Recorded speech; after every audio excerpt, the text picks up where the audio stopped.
It's really a terrific pleasure. It's both a pleasure and a reminder for me of how time flies to be hosting Christopher Buckley.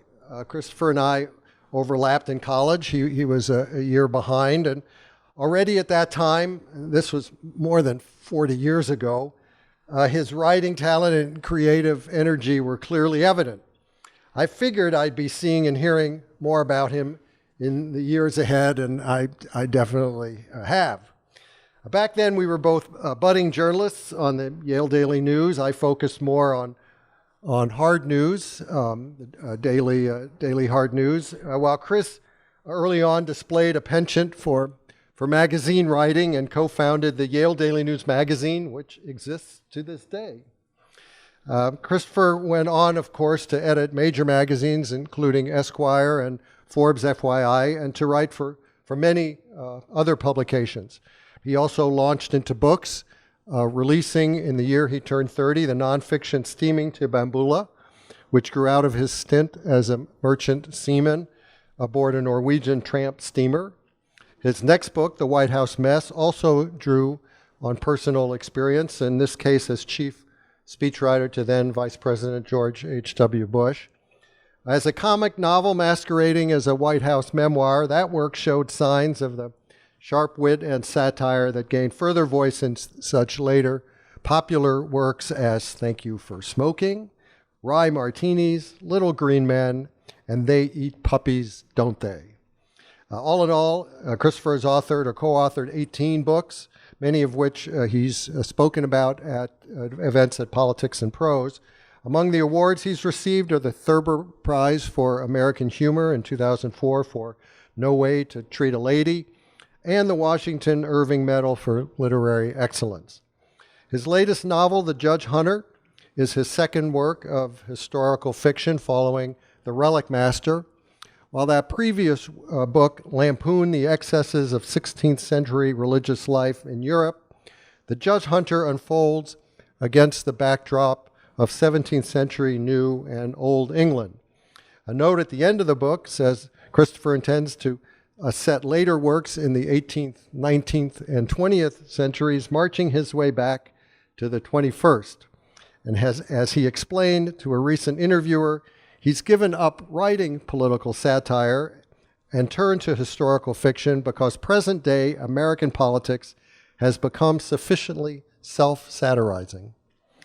Still, he has hardly abandoned his comic touch, which certainly is evident in The Judge Hunter, along with lots of adventure, political intrigue, romance, and a very engaging odd couple named Balty and Hunks, joined in searching for two of the judges who signed the death warrant of Charles I before fleeing England to the New World. So please join me in welcoming Christopher Buckley. I have nothing left to add. Bradley has covered the ground fully, and well, it's a. Can you hear me in the bleachers back there? It's a real pleasure to be back here. I think this is my maybe 15th appearance at Politics and Prose, but my first here because you've only existed for 6 months, and congratulations to you for all this. I've clearly been away. I mean, when I heard Wharf, I thought, oh great, I'll be fighting it out with the rats and seagulls. Not at all. I'm very impressed. This is probably the wrong way to start out a talk at an independent bookstore, and especially a distinguished one, but a friend of mine who bought my book on Amazon said that when he bought it, the screen said that people who ordered The Judge Hunter also ordered James Comey's book. And well, imagine my excitement if just 1% of the people who wanted to buy James Comey's book ordered mine by mistake, I would become an accidental bestseller. But it did get me wondering what a novel set in 17th century New England has in common with a memoir by a former director of the FBI. Is there some collusion here, I wonder? The only thing I have in common with an FBI director is when I told one to shut up. It was years ago on the quiet car. And Judge Louis Freeh, who was then head of the FBI, got on with a very beefy posse and sat down in front of me. The train hadn't left the station yet, and they were yakking away. And I was sort of half tempted to listen in, and half, but I was by then sort of too old and just sort of grumpy about the about the silence being interrupted. So I summoned up all my courage and leaned forward and tapped him on the shoulder and said, Judge Freeh, you're a great American, and I am your #1 fan, but this is the quiet car. And so I braced for a hail of gunfire, but he sort of looked up and saw the sign. And then, so I had the marvelous experience of watching a posse of FBI agents get up and leave because I had told them to. It was a great day. It was a very good day. You don't have days like that all the time. I lived here for almost 30 years, and as Bradley, who has taken all my best lines, has pointed out, I did used to write political satire, but at this point, what's the point? Really, I mean, come on. If I wrote a novel, say, about an American president who's being blackmailed by the Kremlin because he paid hookers to go wee-wee on a hotel bed in Moscow, and then got in even more trouble for having a porn actress spank him with a copy of Forbes at the Beverly Hills Hotel, and then fired the director of the FBI, launching him on a brilliant new career as a best-selling author whose book is frequently bundled on Amazon with a novel set in 17th century New England. Would you buy that book? I think not, so I gave up political satire, why bother, and turned to historical fiction, or as the president would call it, fake history. Actually, there is a lot of real history in my novels. The first one was set in the 1500s in the Holy Roman Empire, which you'll remember, about which Voltaire said it was neither holy nor Roman nor much of an empire. Because one day I stumbled on a arresting little factoid that there had been a ruler of Saxony who had a collection of holy relics numbering 19,015 holy relics. This is a lot of holy relics. It's a lot of anything. I thought, well, where did he get them? So that launched the Relic Master. It didn't knock Hilary Mantel off her perch, but it did okay, and it was fun to research. And by the time it came out, American politics had become even more self-satirizing. So I decided to do another fake history. This one's set in the 1600s. And now I'm writing a third one set in the 1700s, so I have a Sovietical 5-year plan to get back to the 21st century, by which time maybe American politics will once again be a suitable subject for satire, or we'll all be dead, and it won't matter. And so to the judge hunter, this attractively packaged and reasonably priced book, amazing Father's Day, spectacular July 4th Day. Canada Day is July 1st. But may I point out, if you go up to Canada to buy this book, it would cost $35.95, so you're much better off buying it here. It's set in New England in 1664.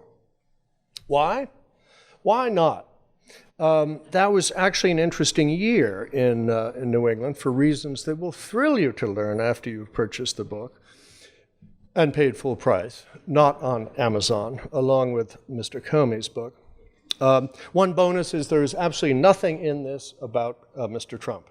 There is, however, a scene in New Amsterdam, which we now, of course, call New York City. Peter Stuyvesant, the governor of New Amsterdam, is explaining to the book's English hero that they built this wall along the northern edge of the city, not, as many people think, to keep out the Indians, but to keep out the English.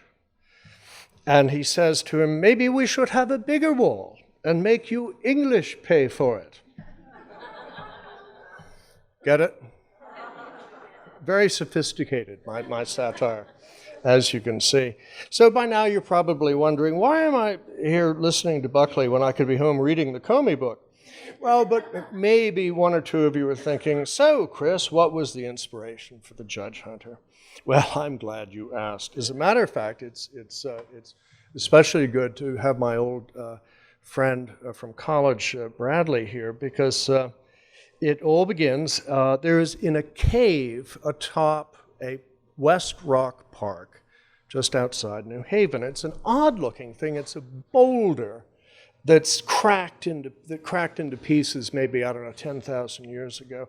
The geological term for it is a glacial erratic. Anyway, it's called Judge's Cave because it was here in the 1600s that two of the men who signed the death warrant of Charles I hid from men sent to hunt them down and bring them back to merry old England to be hanged, drawn, and quartered. I think I'd hide in the cave too. 59 men signed the king's death warrant. They became known as the Regicide judges. 11 years later, this was not a good thing to be after the king's son, Charles II, was restored to the throne.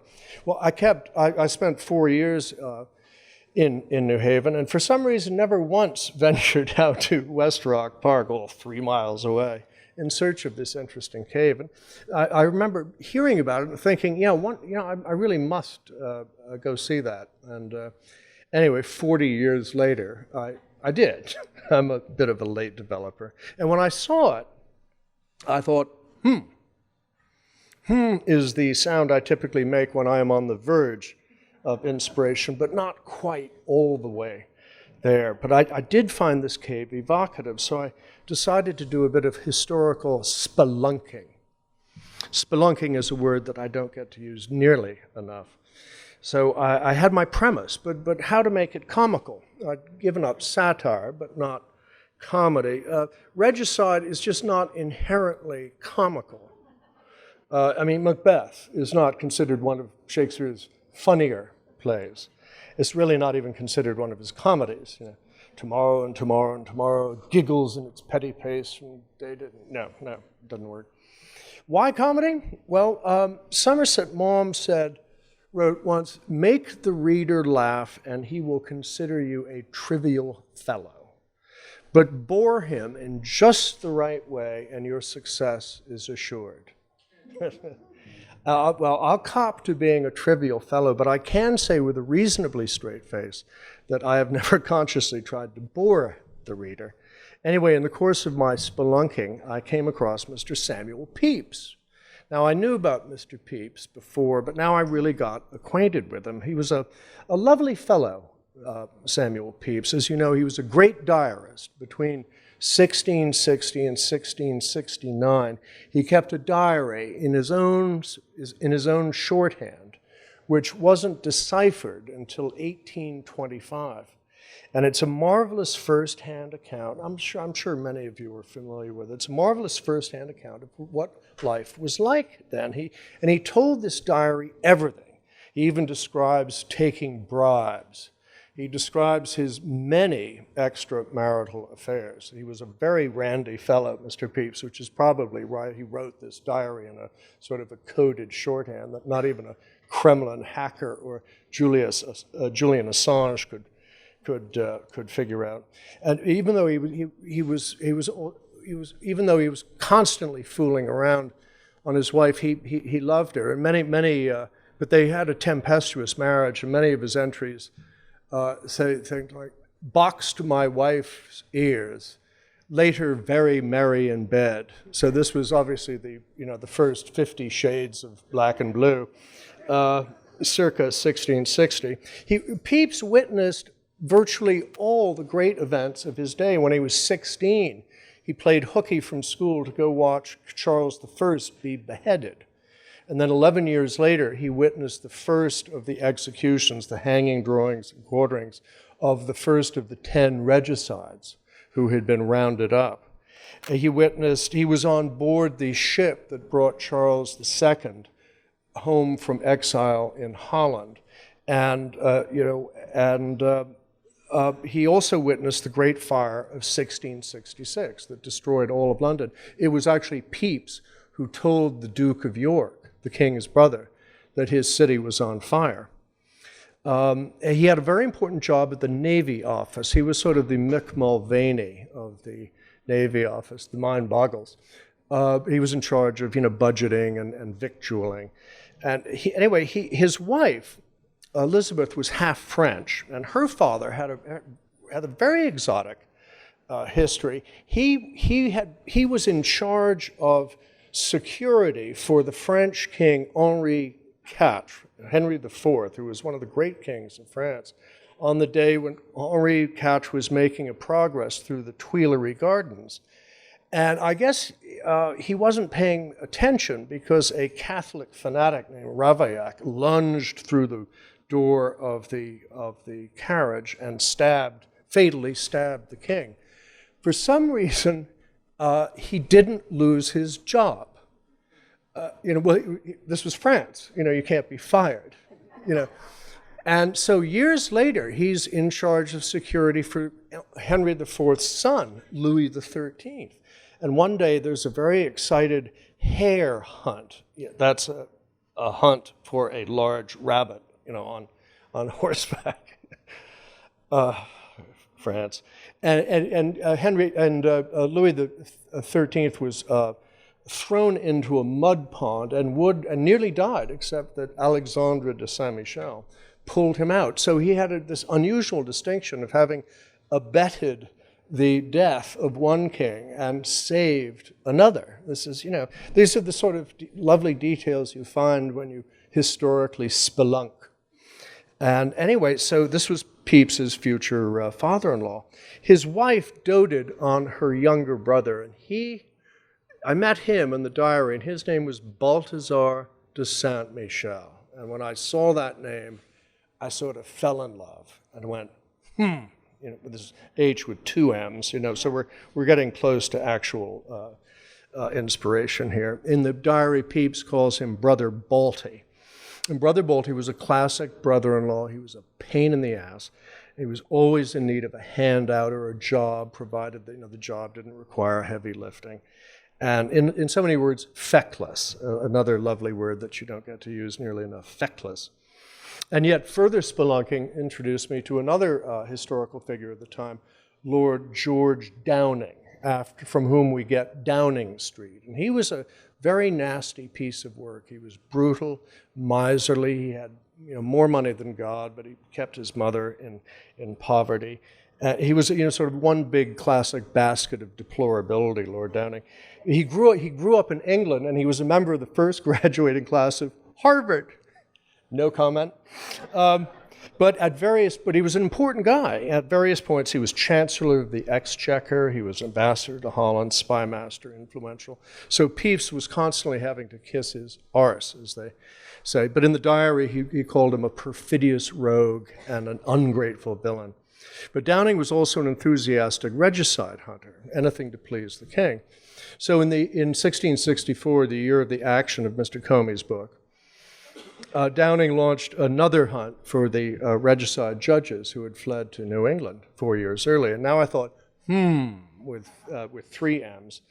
So Pepys sees a way of getting rid of Balty by getting him commissioned to go find the two fugitive regicide judges in New England. Downing doesn't actually care about finding them. He assumes they're long gone, but it's a way of sticking it to the New England Puritans, who, especially the ones in New Haven, who were apparently a very nasty bunch. And earlier they had protected the regicide judges. The New England Puritans, of course, were no fans of the Restoration. But sending a judge hunter, even a bumbling, feckless Balty, would be a way of reminding the recalcitrant saints, as they called themselves, of New England, that New England was once again a monarchy and that they should get with the program. As a general rule, beware of people who call themselves saints, unless they're from New Orleans. So I'll conclude by reading you this short scene where Balty has Pepys has told Balty that Lord Downing has him in mind for a job, but he doesn't tell him what the job actually is. Pepys told told him that Downing was considering him for a gamekeeping job on one of his estates. He's very tight with money, Pepys said, so he's death on poachers. Oh, Balty said, I should love to shoot poachers. Just say as little as possible, no prattling, understood? Entendu, mon vieux. And no French. He hates the French. Why? He hates everyone. Dutch, French, Spanish. Just stand there, nod, and for God's sake, try not to talk. And if it turns out to be something other than gamekeeping, well, it could only be to the good. Just nod and don't talk, and when it's over, bow and say what an honor it's been. Clear? You are good to have fixed this up, Brother Sam. Well, you're family, aren't you? To Pepys's astonishment, Downing was quite taken with Balty, even charmed. Pepys deciphered this as Downing thinking it would gall the New Haveners even more to be bossed about by a nincompoop. When Downing revealed what he had in mind, Balty's mouth went agape. He looked at his brother-in-law. Pepys feigned surprise and nodded brightly as if to say, Well done, Balty. Your ship has come in at last, old cock. Downing wrote out Balty's commission on the spot, signed and sealed it. Pepys took the stunned Balty to the Leg Tavern in King Street and in a celebratory mood ordered Rhenish wine and lobsters.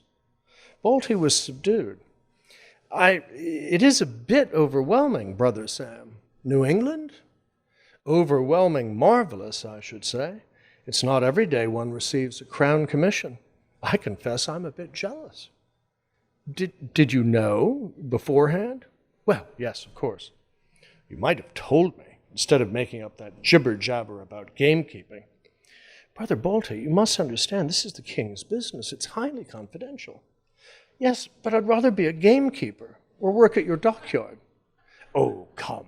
Testing hemp at the rope yard? Tallying barrels of pitch? Instead of a commission to hunt for killers of his late majesty? Pepys sighed heavily. I fear, dear Balty, you do not comprehend what a great honor this is. I don't say it's not. It's jolly lovely, but New England? I shall have to take ship. And that is the customary way of going. But if you can find a land route to New England, that would certainly be an achievement to eclipse finding regicides. But what if I don't find them? Oh, I shouldn't worry. I suspect Lord Downing's real purpose in sending you is to remind the recalcitrant Puritan saints of New Haven that a new king sits upon the throne. I'm sure he's well aware that Whaley and Gough are long gone, probably dead of the rheumatic fever from years of hiding in dank basements. I venture to suppose that your true task is merely to stick it to these New Haveners. Let them know all is not forgiven. Remind them of the king's continuing displeasure. Pepys grinned. Make a nuisance of yourself. Shouldn't be... He stopped himself. Puff out your chest, bang on their doors, wave your commission in their faces, demand to inspect the premises, that sort of thing. Sounds rather a lark. Almost wish I were going with you. What if they slam the doors in my face? Oh, God help them if they do. Obstructing a crown commissioner in the course of his duty? Treason, punishable by death. That paper Downing gave you entitles you to be the biggest pain in the arse in all New England. Balty brightened. Oh, well, I suppose, yes. Pepys said, I envy you. I should love to make sour-faced Puritans dance to my tempo. I've long yearned to see the New World. I hear it is full of marvels. Who knows, you might fall in love with a beautiful Indian princess and decide to stay. But I love Esther. Yes, of course, but you might fall in love with New England. You could send for Esther to join you there. They say a man can be anything he wants to be there. I must say it sounds perfect heaven. Virgin land, forests teeming with game, rivers, lakes, skies. Pepys leaned closer and purred. With all respect to Esther, I am reliably informed that the native women are not only beautiful, but complaisant. They hurl themselves at Englishmen. Oh dear, now I truly do wish I were going with you. But there are savages. One hears appalling stories. Oh, no, no, no, no, no, no, Pepys said emphatically. All that's in the past. There was a bit of unpleasantness at the outset, but the savages have been entirely domesticated. Apparently they make very good servants. I wonder, do they put them in livery? We English have the gift of civilizing our conquered peoples, unlike the Dutch. Hollanders are constantly at odds with their savages, always having to put down rebellions. We give ours a nice bit of land of their own, and everyone's happy. We keep the peace among the various tribes so they're not at each other's throats over beaver hides and oyster shells and wampum and whatnot. You'll meet one or two, I imagine. I saw a painting of one superb-looking chap. Feathers everywhere. Marvelous cheekbones. Some say they're descended from the Trojans. How did they get to New England from Troy? Slowly, I should think. But they are talented about boats. Some other scholars say they're the rump bit of the lost tribe of Israel. Take notes, Balty. I shall want to hear every detail in the event you do decide to return. So it's safe? Oh, far safer than London. And no plague. Pepys raised his glass, a toast to His Majesty Charles II. Long live the King. Balty raised his glass solemnly. Vive le roi. And to Baltasar de Saint-Michel, judge hunter, let New England tremble at his approach. Balty blushed, rather liked the sound of that. Thank you.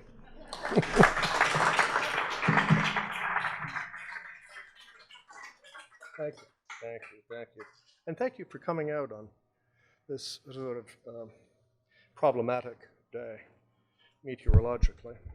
I think you're all limited to 10 copies per customer. I think that's...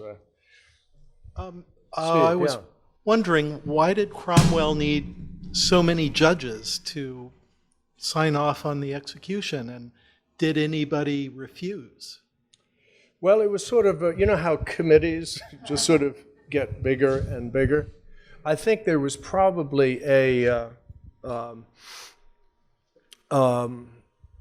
there was probably a, certain, first of all, they wanted a consensus. Secondly, there was sort of safety, and you didn't want to be the one guy to decide. When they voted years later, about a century later, on the whether or not to execute Louis XVI, remember there were 600 people involved in that vote. And it came down, and it was actually fairly close. Some wanted to convict him, but not behead him.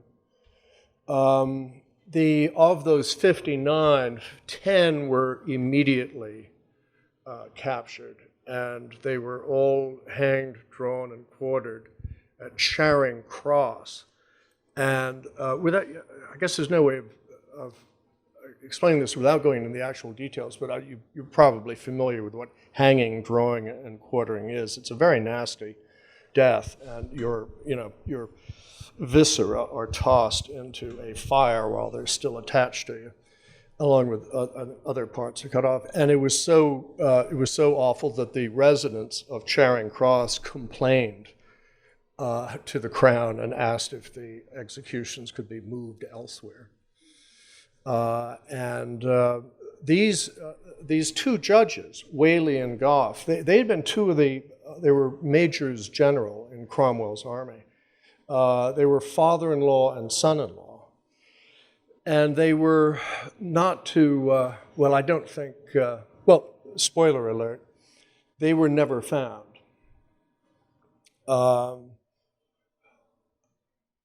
Yes, they were never, I don't think I'm giving too much away there. But about 11 years after the action of this book, in 1675, there was an incident in Hadley, Massachusetts, which was about 90 miles north of New Haven on the Connecticut River. And there was an Indian attack. This was sort of a run-up to what became known as King Philip's War. And the villagers were, they were at prayer, which is a sort of a nice, vulnerable time to for someone to attack you. Suddenly into the meeting house burst this old man with a long, white beard, and he rallied them and sort of orchestrated the defense, and he saved the town. No one had ever seen him before, and as soon as the attack was over, he disappeared. And he became known, it turned into a legend. He became known as the Angel of Hadley. And this provided inspiration for Longfellow, Washington Irving, Emerson, Melville. And it is thought that this was Goff, who had been hiding all these years, imagine this, like 11 years, basically in a room in the local pastor's house with a false door. It's a rather rich episode in history. A long answer to a short question. Sir. So you told us what the inspiration was for the Relic Master and the Judge Hunter. I wonder if you'd be willing to share what your 18th century novel is and what the inspiration was. And just generally speaking, so then you're going to do 19th and 20th century. I assume you haven't figured out what those are going to be. But like, how do you think about how you figure out what those are going to be? I'm rather slow. I can only do one inspiration at a time. I'd rather not go into the current one except to say French Revolution is the backdrop, and Americans therein. How do you think about as you sort of wander through life, and you stumble across the inspiration for the Relic Master? You think, oh, it's been 40 years since I was over here. I'll go check that out, and then along comes the Judge Hunter. Like, how do you? I mean, is it just as you live your life, or are you just sort of constantly looking with the idea that something might be the next novel? I think you're always consciously looking, but I find the more conscious you are about trying to come up with something, the more elusive it is. Agatha Christie once said that she got the ideas for her novels while doing the dishes. And all I can tell you is, one moment it's not there, and the next moment it is. For the Relic Master, I was doing just a short magazine piece on the media's infatuation with, they're called listicles. You pick up any magazine and it says, 14 embarrassing celebrity moments, or 27 ways to lose weight, which obviously I didn't read that one. And I came across this really arresting factoid about Frederick the Wise of Saxony, who had this relic collection, 19,015 relics.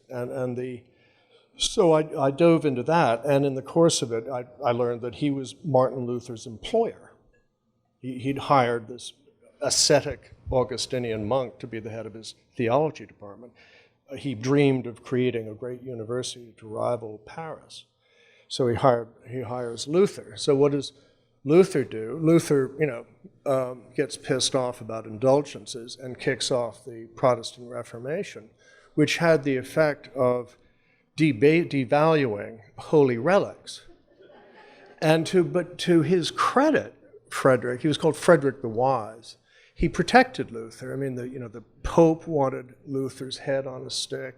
Every cardinal, archbishop in the Holy Roman Empire. I mean, this guy would not have lasted 6 weeks had it not been for Frederick's protection. But he protected him, and in so doing, saw the value of his relics within 5 years sort of go to Zippo. I mean, no one wanted to come and,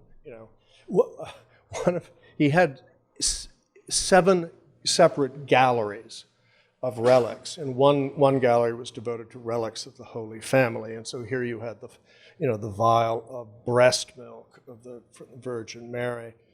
There was also, he claimed to have one of the, I kid you not, 12 holy prepuces on record. This was the circumcised foreskin of the infant Jesus. There were 12.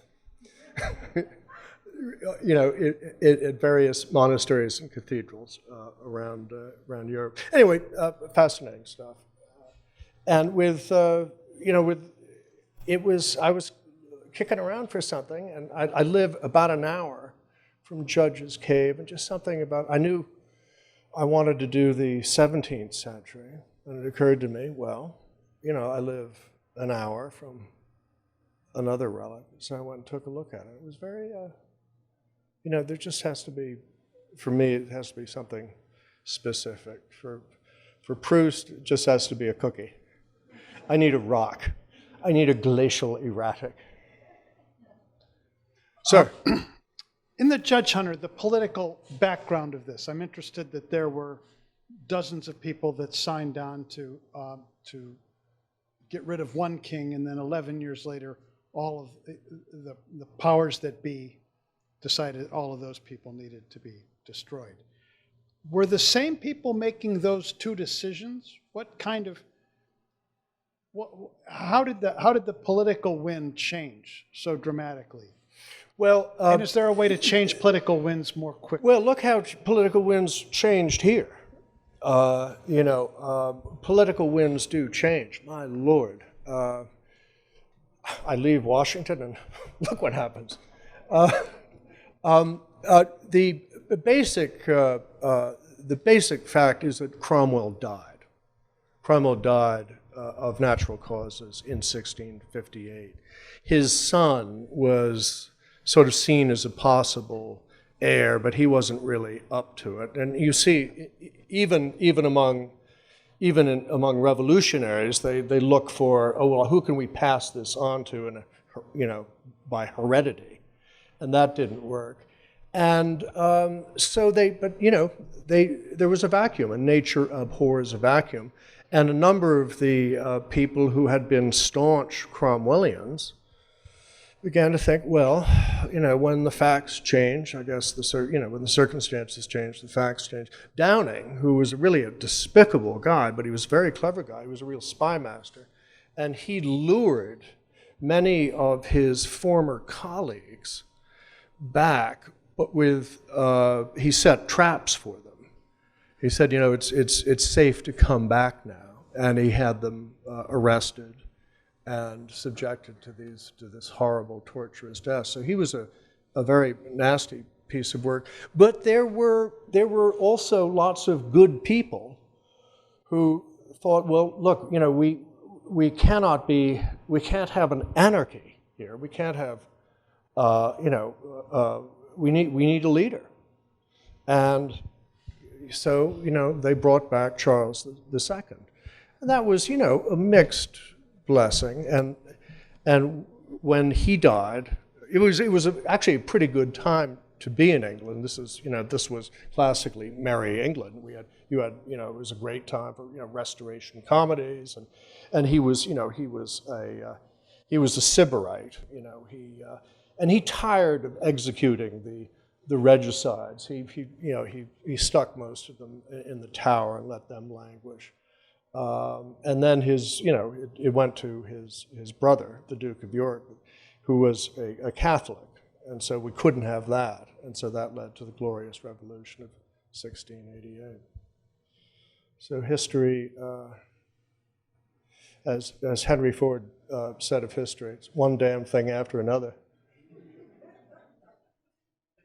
Yes, ma'am. I'm curious about this diary of Samuel Pepys. Mm-hmm. In what format did you find it? Please excuse my ignorance, but was it published after it was? Well, it was published in 1825 after someone at Oxford figured it out. It was thought to have been written in code. He was very good at what they called character, which was another term for cipher. He was very good at composing, at coming up with codes, but it wasn't code. It was just his own shorthand, and so 150 years later, someone figured it out, and it was published in 9 volumes, And it's really, it's fascinating reading, because he told it everything. It was only a diary that is kept with the notion of remaining private I mean, those kind of diaries make for the most interesting reading. I mean, here he is, describing, getting a bribe from someone who wants to go on supplying the Royal Navy with timber, and he gives him a pair of gloves for his wife. And Pepys picks them up, and they're kind of heavy because they're stuffed with 40 gold ducats, things like that. And he's always talking about his lecheries. He said on the way home he saw a couple of really toothsome strumpets hanging about Ludgate Hill. And he thinks after he comes back from meeting Downing, he'll have a little go there. It's a wonder he didn't die of something else. But he to our loss, he stopped keeping it after 9 years because he worried that it was hurting his eyesight, and so he gave it up. He kept it in a very tight script. You can see it. You can see the original at the Ashmolean Museum in Oxford. So if you're ever there, take a look. But meanwhile, and finally, there's a very good audio version of it read by Kenneth Branagh, that marvelous English actor. It's like a 6 or 7 CD set. So if you've got a long drive coming up, tell Mr. Graham to order it for you. It's maybe an audio book, but by God, it's a book. Yeah. Sorry, thanks. The excerpts from Samuel Pepys' diary that you have in here in your book, are those faithful reproductions? Those are fake diary entries, as our commander-in-chief would say. Not the very first one. And there are a couple of real ones sprinkled throughout, but 90% of them are mine, for which I apologize. But they're intended as an homage to the master. I really think he was...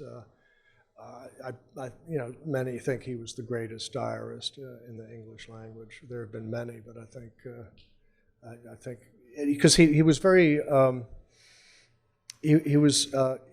he wrote these things at the end of the day, so they're not 5,000 word long entries. He's ready for bed or to go box Elizabeth's ears or to be marry. So they're fairly concise.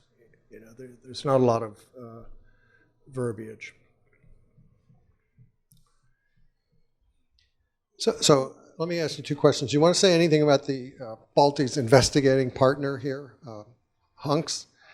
And also let me ask you about the cover, because a lot of thought goes into covers, and you have a parrot rather incongruously sticking up at the bottom of yours. I got a friend of mine, he's a well-known artist, Western artist named Willie Matthews, to do this cover. He did the lettering and everything. And yes, there is a parrot.